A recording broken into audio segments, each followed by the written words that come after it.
요한계시록의 결론이 1부와 2부로 되었다겠습니다. 이제 1부가 18장에서 시작이 됐고 1부의 이제 결론 부분이 19장입니다. 18장에서는 대제국 바벨론이 무너졌다. 그 바벨론은 결국 요한계시록에서는 로마 제국이라고 말씀을 드렸습니다. 로마 제국과 로마의 황제들이다. 적대자들이다. 그렇게 말씀을 드렸고요. 19장에서는 그 승리하신 주님이 이제 개선하시는 겁니다. 승리 퍼레이드를 하시는데 이 19장은 세 부분으로 나눠졌습니다. 먼저 첫 번째 장면은 1절부터 10절인데 하늘에서 울려 퍼지는 승리의 찬양이에요. 1절부터 10절. 그 다음에 두 번째 장면은 어떤 장면이냐면 11절부터 16절까지 이제 예수님께서 흰 말을 타고 퍼레이드, 개선을 하시는 겁니다. 그것이 16절부터 예수 그리스도께서 승리에 주로 오시는 모습을 그리고 있습니다. 그리고 17절부터 21절까지는 새들의 잔치, 새들에게 벌려주는 천국 잔치, 그것이 세 번째 장면입니다. 먼저 첫 번째 장면을 시작하면서 사도 요한은 음성을 듣는데 찬양 소리를 듣습니다. 찬양 소리를 듣는데 하늘의 허다한 무리의 큰 음성 같은 것이 자기에게 들려온 거예요. 1절에서 그들이 뭐라고 노래를 하냐면 할렐루야, 구원과 영광과 능력이 우리 하나님께 있도다. 여러분, 우리가 찬양의 핵심은 뭐냐면 그분을 노래하는 거예요. 하나님의 성품과 하나님의 행하심을 찬양하는 거예요. 우리 찬양대도 우리 모든 성도들도 주님을 찬양할 적에 내 감정을 위로해주고 또 나를 격려해주고 나를 토닥여주고 너 이렇게만 살면 괜찮아, 너 지금 아주 잘하고 있어, 그런 그 방향보다 이 구원과 영광과 그리고 능력은 하나님께 있습니다. 그분이 나의 주님이십니다. 그분이 우리 하나님이십니다. 그분이 우리를 구원하십니다. 그래서 여기에서도 무리들이, 허다한 무리들의 큰 음성 같은 것이 들려오는데 할렐루야, 구원과 영광과 능력이 우리 하나님께 있도다. 성품을 찬양하는 거예요. 그리고 그의 행하심, 그의 심판은 참되고 의로우신지라. 음행으로 땅을 더럽게 한 큰 음녀를 심판하사 자기 종들의 피를 그 음녀의 손에 갚으셨도다. 자, 자기 종들 지금 고난과 핍박과 박해를 당하여 생명을 잃기도 하고 끌려가기도 하고 맞기도 하고 또 재산을 잃어버리기도 하고 불이익을 당한 자기의 종들을 하나님께서 갚아주셨다. 보복하시는 하나님, 복수하시는 하나님. 우리 믿는 사람들은 절대로 내가 복수하려고 들으면 안 돼요. 내가 언젠가는 꼭 손 한번 봐줄 거다.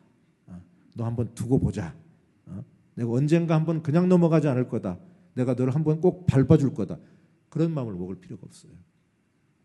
우리 교회가 어려울 적에도 우리 교회 뭐 여러 가지 어려움이 있었지 않습니까? 그때 저보고 몇 분들이 그렇게 했어요. 뭐 목사님들 중에 저한테 맞고 소화라고. 근데 우리 당회에서는 그렇게 안 하기로 했어요. 그냥 대응만 하기로 했어요.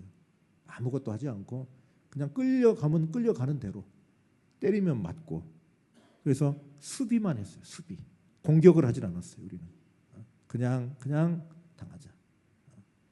여기서도 지금 고난과 박해와 핍박이 있는데 하나님이 이기게 하십니다. 하나님이 승리를 주십니다. 그 노래를 지금 한 거예요.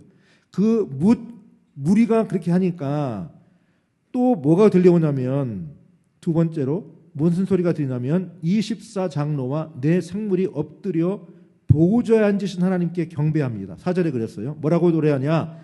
아멘 할렐루야. 24장로와 그리고 내 생물, 24장로는 구약의 12지파의 대표, 그리고 신약의 12사도의 대표. 그래서 12 더하기 12 해서 24장로예요.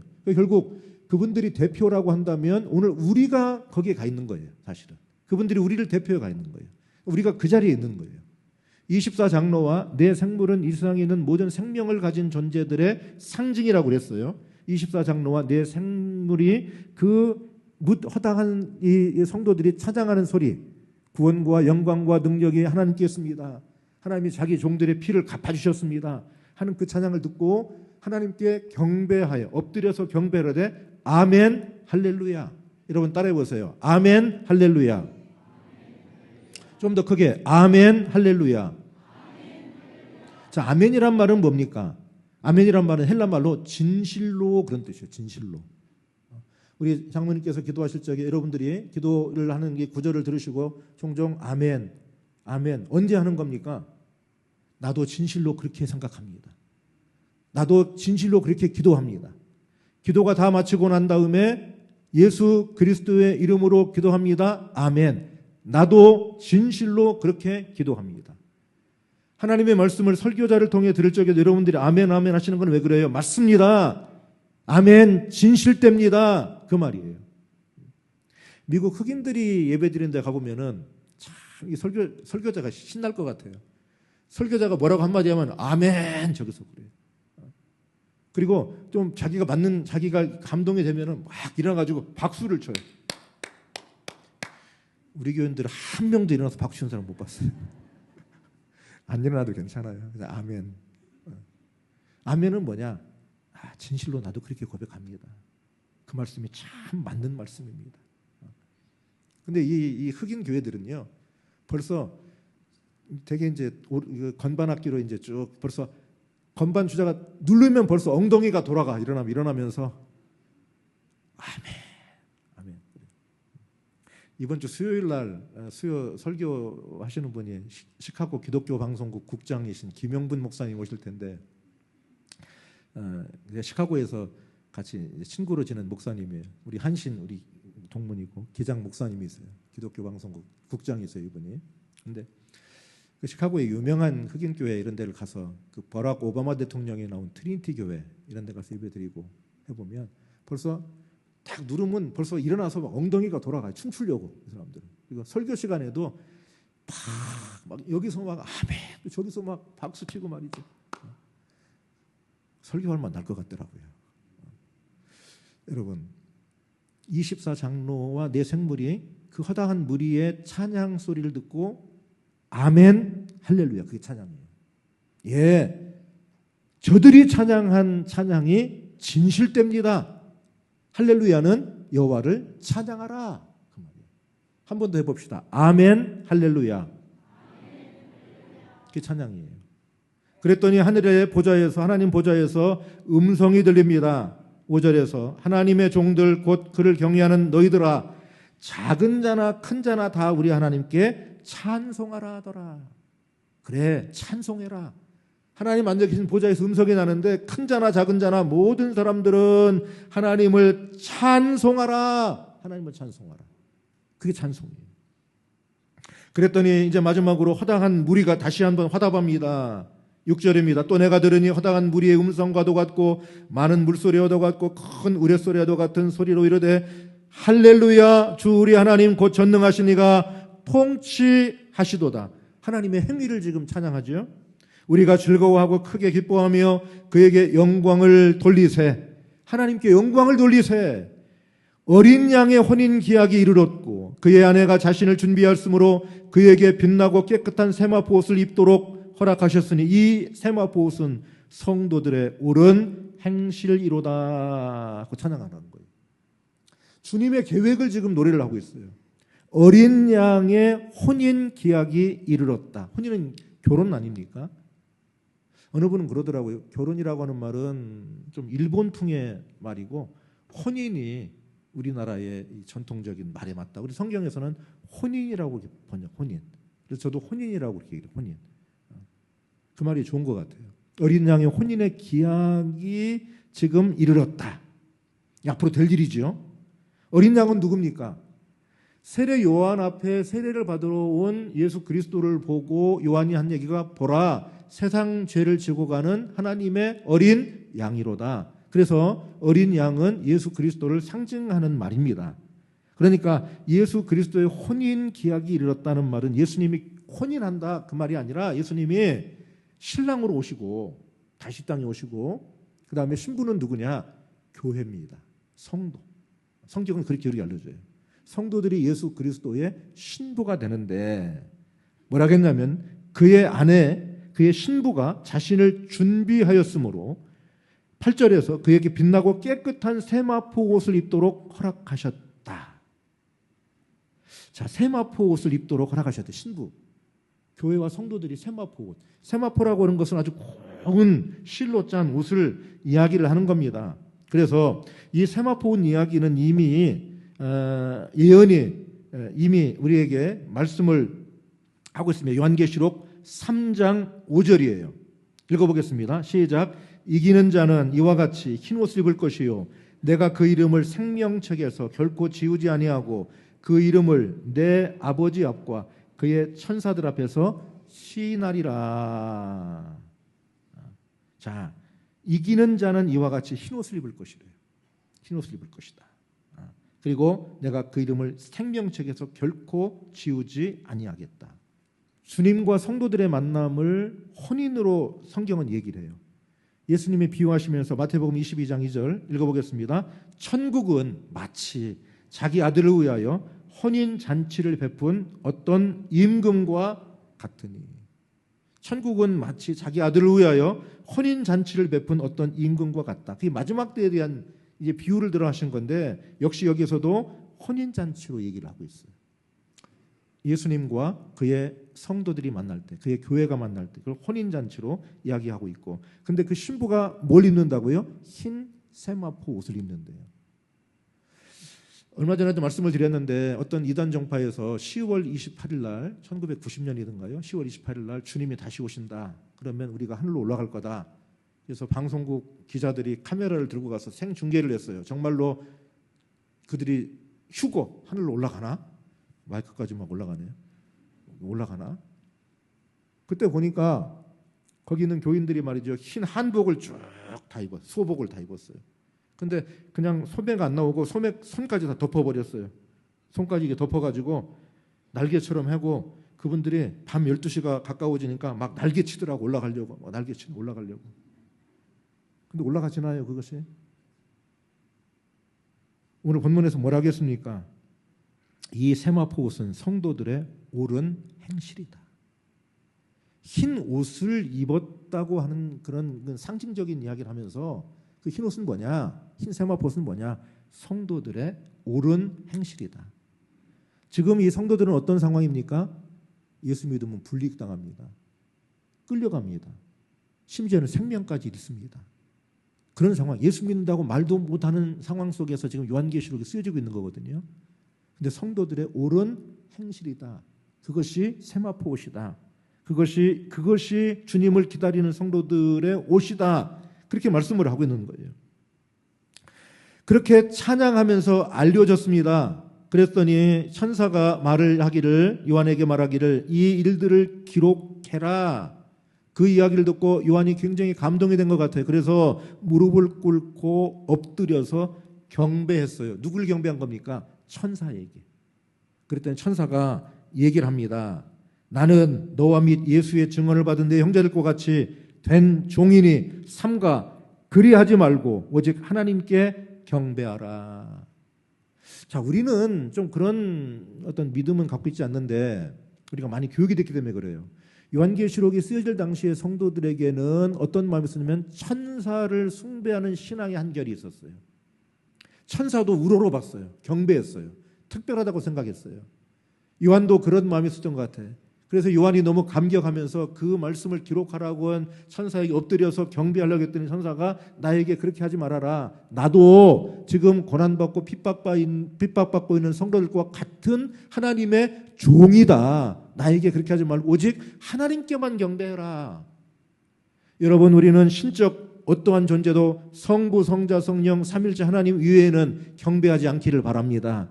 천사도 우리의 경배의 대상이 결코 아닙니다. 우리의 조상도 우리의 경배의 대상은 아닙니다. 감사의 대상일 뿐이에요. 그래서 우리가 설날, 추석 때 이런 때 우리가 제사상을 차리지 않는 거예요. 우리의 그분의 가르침을 기억하고 하나님의 은혜를 찬송하고 예배를 드리는 거예요. 그래서 우리는 천사가 그렇게 얘기하면서 첫 번째 장면 마무리가 됩니다. 첫 번째 장면은 뭐냐? 승리하고 개선하시는 주님, 그 주님을 향한 찬양이 가득 차 있어요.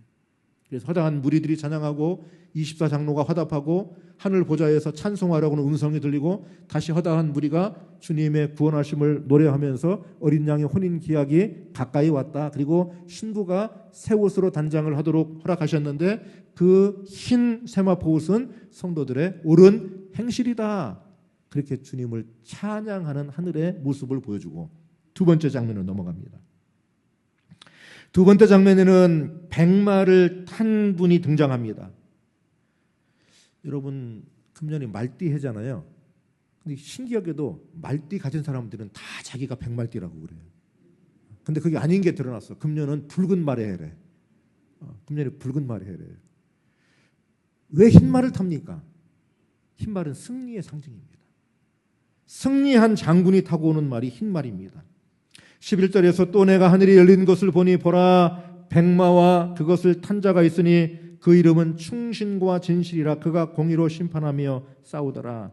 그러면 이 흰말을 타고 오시는 분이 누군지 짐작할 수 있는 말들이 있는데 그 이름은 충신과 진실이라 그리고 공의로 심판하며 싸우더라. 아, 이분은 우리에게 공의로 앞서 싸우시는 예수 그리스도인 것 같구나 짐작할 수 있겠죠. 12절 가서 더 확실해집니다. 그 눈은 불꽃 같고 그 머리에는 많은 관들이 있고 또 이름 쓴 것 하나가 있으니 자기밖에 아는 자가 없대요. 13절이 결정적입니다. 읽어보겠습니다. 또 그가 피 뿌린 옷을 입었는데 그 이름은 하나님의 말씀이라 칭하더라. 누굽니까?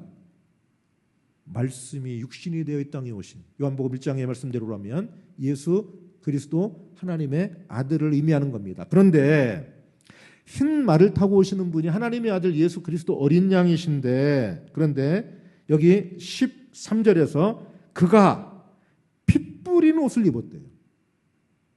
옷을 입으셨는데 피가 묻어 있어요. 피가. 여러분 왜 이분이 피 뿌린 옷을 입고 왔을까요? 그리고 그 피는 누구의 피일까요? 누구의 피일까?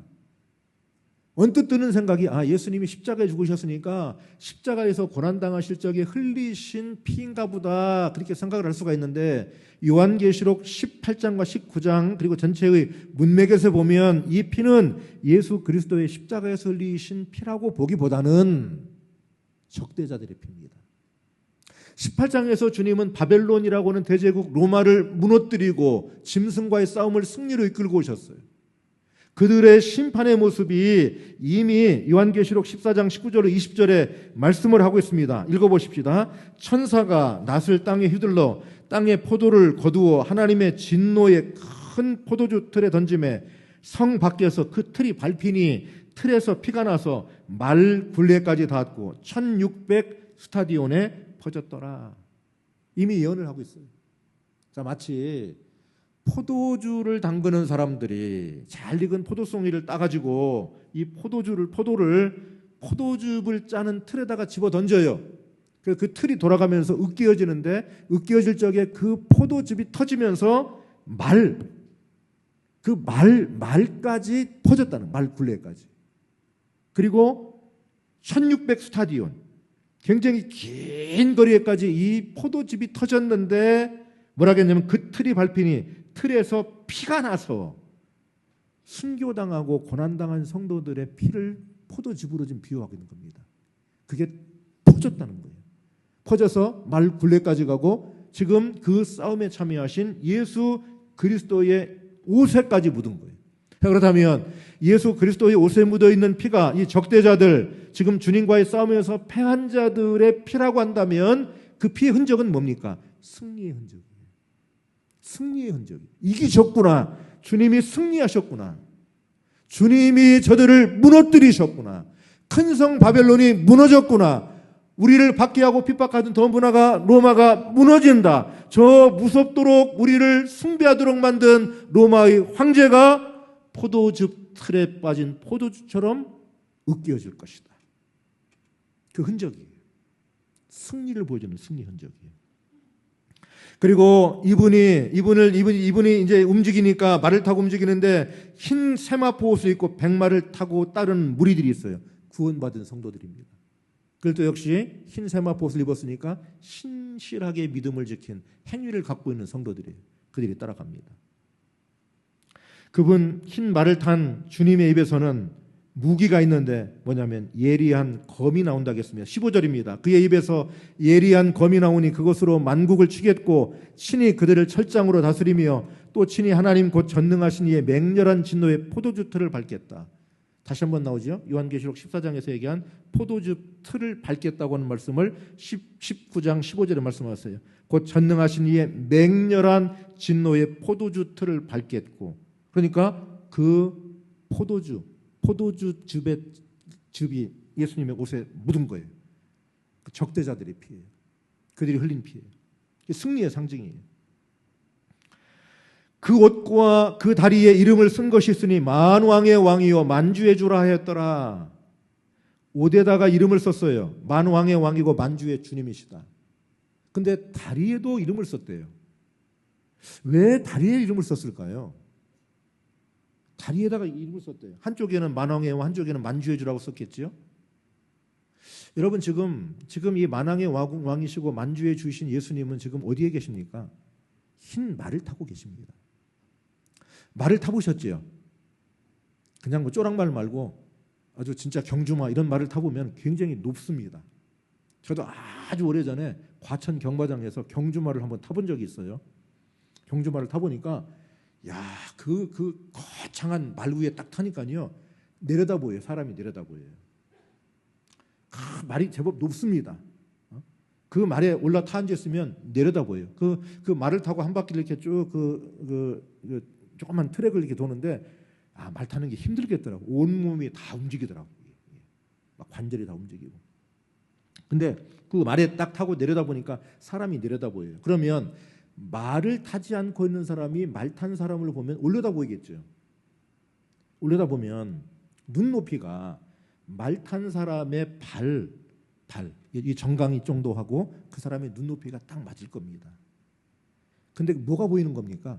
만왕의 왕이고 만주의 주라고 쓴 것이 이름이 보이는 거예요. 이건 무슨 얘기입니까? 이야기는 다른 게 아니고요. 예수님이 이 세상에 처음 2000년 전에 이 땅에 오실 때는 하나님의 아들이 이 세상에 오신다는 것을 알게 된 사람들이 소수입니다. 저 베들레헴 근처 들판에서 양을 치던 목자들에게 천군 천사가 가서 찬양을 하면서 하나님의 아들이 온다는 소식을 전해줬어요. 그리고 동방에서 별을 연구하던 박사 몇 사람이 별을 연구하면서 특별한 인물이 새로운 왕이 나오는구나 하고 깨닫고 그 별을 따라서 예루살렘 헤롯이 있는 왕궁까지 왔어요. 그러나 그들은 정확하게 누군지는 몰랐어요. 그렇다고 한다면 베들레헴 들판에서 양을 치던 목자들 몇 사람들만 하나님의 아들이 왔다는 소식을 듣고 그들이 뛰어간 거 아닙니까? 처음에 예수님이 이 세상에 오실 적에는 예수님이 온다는 사실을 안 사람들이 몇몇 안 돼요. 알려준 사람들이 몇 안 돼요. 그런데 주님이 이제 승리의 주님으로 이제 다시 오실 때는 만민이 알게 될 거다. 주님이 알리실 거다. 만왕의 왕이요 만주의 주라고 많은 사람들이 볼 수 있도록 알게 오실 거다. 여러분 믿습니까? 그렇게 오실 겁니다. 그러면서 이제 16절로 두 번째 장면이 끝이 납니다. 두 번째 장면은 대로마 제국, 바빌론으로 불려지는 대로마 제국을 무너뜨리시고 흰 말을 타시고 그리고 자기를 따르는 흰 세마포옷을 입은 옳은 행실을 가진 성도들이 말을 타고 주님을 따라오시고 그리고 그 주님이 만왕의 왕이시고 만주의 주시라는 걸 선포하면서 개선하시는 그 모습으로 16절이 끝납니다. 두 번째 장면이 마무리가 됐습니다. 이제 세 번째 장면입니다. 18절에서 세 번째 장면이 시작이 됩니다. 17절부터 시작이 됩니다. 또 내가 보니 한 천사가 태양 안에 서서 공중에 나는 모든 새를 향하여 큰 음성으로 외쳐 이르되 와서 하나님의 큰 잔치에 모여 왕들의 살과 장군들의 살과 장사들의 살과 말들과 그것을 탄 자들의 살과 자유인들이나 종들이나 작은 자나 큰 자나 모든 자의 살을 먹으라. 새들을 불러 모아요. 천사가 등장을 하는데 태양의 가운데 들어가 있대요. 태양 안에 서서 특별한 능력이 있는 거죠. 온 세상에 있는 새들을 다 불러 모으는 거예요. 새들아 모여라. 온 공중에 나는 새들을 다 불러 모으는 겁니다. 그러면서 말하기를 하나님의 큰 잔치에 모여라 새들아. 새들을 잔치에 초대를 하는 거예요. 그러면서 살들을 먹어라. 살. 우리 살을 뜯어 먹으라는 거예요. 왕들의 살, 장군들의 살, 장사들의 살, 말. 그들이 탔던 말들, 자유인들, 종들, 작은 자나 큰 자나 모든 자의 살을 뜯어 먹어라. 이게 무슨 소리입니까? 만왕의 왕이시고 만주의 주이시는 주님께서 말씀의 검으로 승리하셨다겠는데 그 싸움에서 패배하고 지금 시체가 되어 나뒹굴고 있는 저 시신들을 새들로 불러 모아서 잔치를 벌이겠다는 거예요. 다 모여라. 그래서 저들의 살을 너희가 뜯어 먹어라 하고 말씀하고 계시는 겁니다. 지금 이 공중의 새들을 불러 모으는 이 이야기는 구약성경 에스겔서 39장에서 미리 말씀이 되어 있습니다. 에스겔서 39장 17절로 20절인데 에스겔서 39장 17절 말씀만 보도록 하겠습니다. 읽어보십시다. 주 여호와께서 이같이 말씀하셨느니라. 너 인자야, 너는 각종 새와 들의 각종 짐승에게 이르기를 너희는 모여오라. 내가 너희를 위한 잔치 곧 이스라엘 산 위에 예비한 큰 잔치로 너희는 사방에서 모여 살을 먹으며 피를 마실지어다. 곡이라고 하는 그 하나님을 대적한 백성들에 대한 심판을 말씀하십니다. 저들이 다 쓰러져 죽어가고 있는데 이제 공중에 새들이 몰려들고 동물들까지 부릅니다. 모여들어 저들의 살을 뜯어먹어라. 잔치를 벌이자. 그건 뭡니까? 첫 번째 장면에서 어린 양의 혼인 기약, 어린 양의 혼인 잔치하고 대비되는 잔치입니다. 이 잔치는 고난과 박해와 핍박을 견디고 거기에서 모진 수모와 어려움 속에서도 옳은 행실을 지켜가며 믿음을 지켰던 성도들과 신랑 되시는 주님이 만나는 혼인 잔치는 즐겁고 흥겹고 그리고 감사가 넘치고 찬송이 넘치고 흥겨운 잔치예요. 그러나 그 만군의 주요 만왕의 왕이신 예수 그리스도와 싸웠다가 패배한 저 바빌론으로 불리는 로마 제국, 거기에 왕들과 장군들과 그들이 타고 다니는 말들과 그들의 종들과 군인들과 작은 자들과 큰 자들, 그들은 다 시체로 지금 뒹굴어 있어요. 새들을 불러 모아서 불러 모아 새들 잔치를 벌이겠다는 거예요. 이 잔치는 어떤 잔치입니까? 어린 양의 혼인 잔치와 대비되는 잔치, 심판의 잔치예요. 슬픔의 잔치예요. 동시적 사건이에요. 어린 양의 혼인 잔치와 새들의 잔치가 동시적 사건이에요. 그러나 이 새들의 잔치는 심판의 잔치예요. 주님이 이기셨다고 하는 걸 보여주는 승리의 사인이에요. 살을 뜯어먹으라는 거예요. 여러분, 새들이 얼마나 용맹스러운지 아시죠? 이 새들을 찍어놓은 영상 이런 걸 보면 말이죠. 새들이 공중을 날아다니다가 저 물속에 뭐가 있으면 그냥 90도로 쫙 물속에 팍 들어가요. 물속에. 그래서 물고기를 꽉 잡아가지고 솟구쳐 올라와요. 새들이 날아다니기만 하는 게 아니에요. 물속에도 잠수를 해서 어떤 놈들은 들어가가지고 쫓아가요. 그래서 물고 나와요. 뱀 같은 거 이 새들이 부리로 꽉 물어가지고 뱀이 아무리 요동쳐도 뱀이 새 부리 먹어봐야 뭐 이거 독이 통합니까? 뭘 합니까? 새들이 이 큰 부리가 큰 새들은요 뭐 뱀 같은 거 딱 물어가지고 바위 같은 데다가 뱀의 머리를 갖다 채워냅니다. 그리고 가서 뜯어 먹습니다. 뭐 닭 같은 것도 뭐 큰 새들 독수리 같은 거 수리 이런 거 채가잖아요. 심지어는 뭐 양 같은 것도 채가고. 그러니까 새들이 용맹스러워요. 그들을 다 불러서 잔치 벌려보자. 너희들이 먹을 잔치 음식은 뭐냐? 예수 그리스도에게 대항했던 저 대적자들, 그들의 시체다. 그걸 뜯어먹어라. 근데 죽지 않고 살아남은 자에서 19절에 보니까 그 짐승과 땅의 인군들과 그들의 남아있는 군대들이 모여 말탄 자와 그의 군대와 더불어 전쟁을 또 한 번 일으키는데 패배합니다. 짐승이 잡히고 그 앞에서 표적을 행하던 거짓 선지자도 함께 잡혔으니 이는 짐승의 표를 받고 그의 우상에게 경배하던 자들을 표적으로 미혹하던 자다. 이 둘이 산채로 유황불 붙는 못에 던져지고, 자, 그러니까 짐승과 그리고 거짓 선지자들, 성도들을 미혹하게 하는 자들은 유황 불못에 던져지겠다는, 그리고도 남아있는 자들은 말탄분 예수 그리스도의 입으로부터 나오는 검으로 마지막 죽음을 당합니다. 그리고 21절의 결론이 뭡니까? 모든 새가 그들의 살로 배불리더라. 이게 주님의 심판의 결론입니다. 주님을 대적했던 자들에 대한 마지막 심판은 새들의 잔치를 통해서 대적자들의 살을 뜯어먹도록. 이건 뭘 말하는 겁니까? 교회를 핍박하는 자들은 망한다. 주님의 교회는 핍박과 고난과 어려움 속에서도 무너지지 않고 주님이 승리를 주신다. 여러분, 오늘 우리는 예수 믿는데 초대교회와 같은 그런 핍박과 어려움은 아닙니다. 우리가 뭐 예수 믿는다고 끌려가고 예수 믿는다고 감옥에 갇히고 죽임을 당하고, 우리나라에서는 적어도 그런 일은 없어요. 저 회교도 지역에서는 또 저 많은 어려움 있는 지역에서는 그런 일도 있습니다, 사실은. 근데 오늘 우리는 그런 어려움은 없습니다. 그러나 예수 믿는 데 많은 시험도 있고 유혹도 있어요. 이렇게 날이 춥고 한 날은 안 나가고 싶어요. 방바닥에 나를 붙들어. 오늘은 가지 말고 나하고 놀자 하고 붙들어요. 우리에게 유혹이 있어요. 한번 눈 딱 감고 이거 한번 해봐. 그 하나님도 이해하실 거야. 한번 그냥 해. 너 인생 펴. 팔자 펴. 그런 유혹도 있어요. 때로는 예수를 부인하고 싶은 마음도 있어요. 예수 믿는 사람 아닌 것처럼 행동하고 싶은 생각도 있어요. 또 믿음을 떠나기도 해요.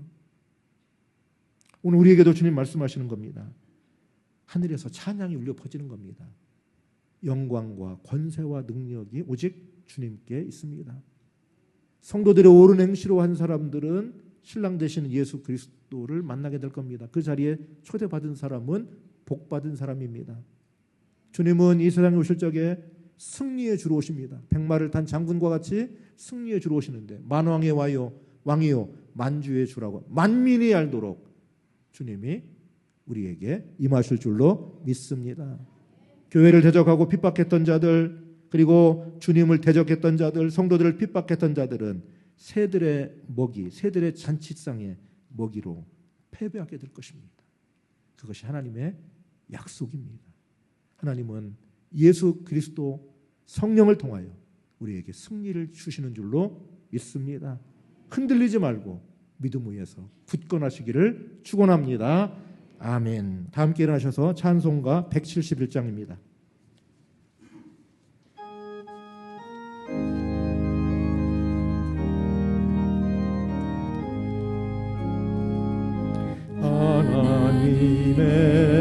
하나님의 독생자 예수 날 위하여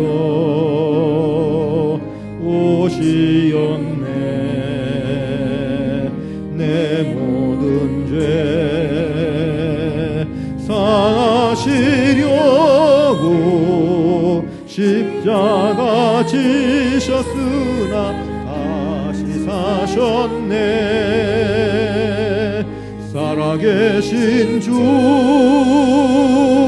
나의 참된 소망 두려움이 사라지네. 사랑의 주내 갈 길 인도하니 내 모든 삶의 기쁨 늘 충만하네. 주 안에서 거듭난 세월이 기뻐하며 찬양하리. 가슴 속에 넘치는 확신, 우리의 가는 길에 소망 넘치 살아계신 주, 살아계신 주 나의 참된 소망 두려움이 사라지네. 사랑해 주네. 갈 길 인도하니 내 모든 삶의 기쁨 늘 충만하네. 선한 싸움 다 마친 후에 선한 싸움 다 마친 후에 우리 주님 배우리라. 사망 권세 다 물리치고 주님이 다스리니 영광 넘친 살아계신 주, 살아계신 주, 나의 참된 소망 두려우니 사라지네. 사랑해 주네. 갈 길 인도하니 내 모든 삶의 기쁨 늘 충만. 살아계신 주, 나의 참된 소망. 살아계신 주, 나의 참된 소망 두려우니 사라지네.